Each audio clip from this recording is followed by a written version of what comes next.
Isomo ku buzima. Muraho neza bakunzi b'inkuru nshyashya TV. Nonaha muhawe ikaze kuri YouTube channel yacu yitwa Inkuru Nshyashya TV. Ndetse nabateguriye isomo ku buzima y'uburyo umuntu agomba kubaho nk'igisambo kugira ngo aze kugera ku iterambere cyangwa gushyika ku ntego ziwe. Isomo ku buzima nabateguriye y'uyu munsi ni uburyo ugomba kubaho nk'igisambo kugira ngo ubeho ndetse ubeho ugera ku ntego zawe.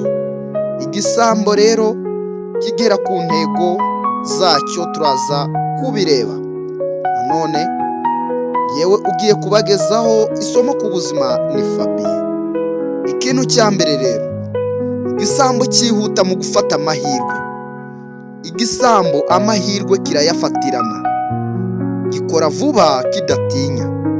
Icyiza rero wakigiraho, gifata amahirwe vuba udatinya gutangira. Ibi ngibi bizagufasha kugera ku ntego zawe. Niba ufite business ushaka gutangira, wowe wigira ubwoba, tinyuka, fata risk. Igisambo kiravuga ati ngiye gutera boro cyangwa ngiye kwiba ndetse nibamfata bari bunyice. Ubwo rero ikintu ugomba kukigiraho nuko wowe ubwawe ugomba gufatanya ayo mahirwe, ukavuga ati ngiye gukora iyi business ntahomba, ibyo ngibyo nzabibara mbibonye. Ayo mahirwe ukayafatiranya, ntutinyisha amafaranga, ukayashora kugira ngo uze kubona inyungu. Icyo ni ikintu cya mbere rero. Amahirwe ya kabiri cyangwa ikintu wakwigira ku gisambo, igisambo kiriga ndetse kikareba na kure. Igisambo kibanza gukora ubushakashatsi mbere yo kugira yo kwiba cyangwa mbere yo kugira icyo gikora. Icyo wakigiraho rero, ugomba gutegura neza mbere yo gutangira umushinga wawe. Ntubagurike gende ngo wifate ngo uhite wishora muri business utabanje watekerezaho ngo urebe ati ese inyungu ishobora guturuka he cyangwa ishobora guturuka he. Ibyo bintu nurangiza ugende ubiminimizing kugira ngo business yawe igire itera imbere. Gatatu rero, ku kintu wakigira ku gisambo cyangwa ku mujura, kutagira ubwoba bwo kugerageza ikintu. Igisambo nababwiye ngo ntigitinya kuba cyagira cyakora ibintu bikanganye cyangwa biteye ubwoba. Abantu batsinda ntibatinya gutsindwa, cyangwa bishatse kuvuga ngo abantu batsinda ntibatinya gutsindwa. Inama rero, gerageza kandi wige ku makosa ndetse wongere ugerageze. Wigerageza nurangiza nubona byanze ngo uhite uvuga ati mbivuyemo. No, umutsinzi nyawe ntatinya gutsindwa. Wowe hora ugerageza inshuro nyinshi paka.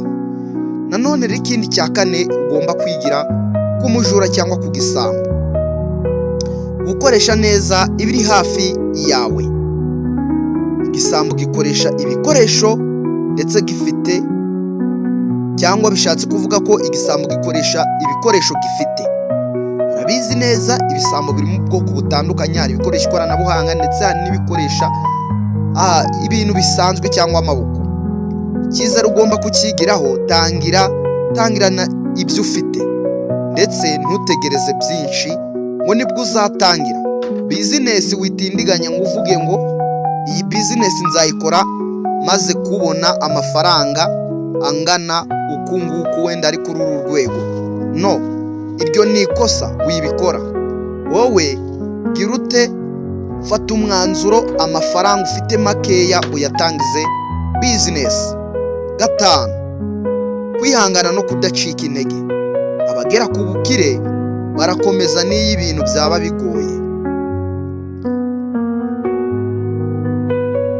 Nanone icya gatandatu, kwiga uburyo abandi batsinze. Igihe cyose jya wigira ku bantu bageze kure, ntugakore ibibi byabo, ahubwo wigire ku byiza. Nanone icya karindwi, igisambo kigira intego. Abatsinze baba bazi icyo bashaka kugeraho. Nanone icyitonderwa, kwiba cyangwa kubaho nk'igisambo bishobora kugushyira mu bibazo by'amategeko, bituma utakaza icyizere, bituma ubuzima bwawe butagira amahoro. Ubukire burambye buturuka ku kuri ndetse umurava no kwihangana. Inama zagufasha kugera ku bukire, jya ukora cyane kandi ufite gahunda ya buri munsi. Ubumenyi n'imbaraga. Nanone icyo kintu ugomba kukigaho ku bumenyi n'imbaraga. Bika amafaranga kandi ushore neza. Jya utekereza ku gihe kirekire. Shaka inama ku bantu bafite uburambe kuri iyo business ugiye kuba wakora. Umwanzuro rero, ntukabe igisambo ahubwo ba umunyabwenge, umunyakuri kandi ukore cyane. Iyo uhisemo inzira nziza, ubukire buraza kandi ukagumana nawe. Amagambo yavuzweho n'amahanga kuri iki cyegeranyo cyangwa kuri iyi somo ku buzima, umuhanga witwa Henry David Thoreau yaravuze ngo success usually comes to those who are too busy to be looking for it.